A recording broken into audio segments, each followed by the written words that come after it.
কেন?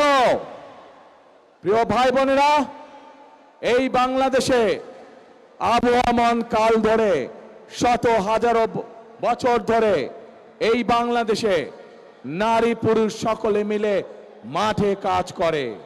বাংলাদেশে যেমন কৃষক ভাইরা কাজ করে মাঠে, একইভাবে আমরা জানি বাংলাদেশের বিভিন্ন প্রত্যন্ত অঞ্চলে কৃষানীর বোনরাও তারা মাঠে কাজ করে। বিভিন্ন কল কারখানায় আমরা দেখেছি আমাদের মায়েরা, আমাদের বোনেরা, আমাদের নারীরা তারা পুরুষের পাশাপাশি কাঁধে কাঁধ মিলিয়ে কাজ করে। তারা যে গার্মেন্ট শিল্প নিয়ে সমগ্র পৃথিবীতে আমরা গৌরববোধ করি, সেই গার্মেন্ট শিল্প টিকিয়ে রেখেছে এই দেশের নারী সমাজ, এই দেশের মা বোনেরা।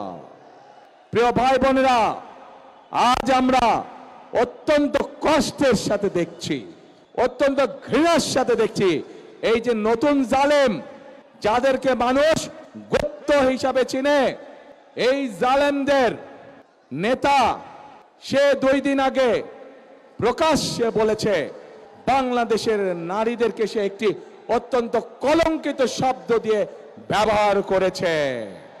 যেই ব্যক্তি বা যেই দলের তার দেশের মা বোনদের প্রতি বিন্দুমাত্র শ্রদ্ধা নেই, যেই নেতা, যেই দলের নেতাকর্মীদের নিজের দেশের মা বোনদের কষ্টের প্রতি বিন্দুমাত্র সম্মান নেই, তাদের কাছ থেকে আর যাই হোক বাংলাদেশ কখনো অগ্রগতি আশা করতে পারে না। তাদের কাছ থেকে আর যাই হোক বাংলাদেশের মানুষ আত্মসম্মানমূলক কোনো মর্যাদাপূর্ণ কোনো আচরণ আশা করতে পারে না।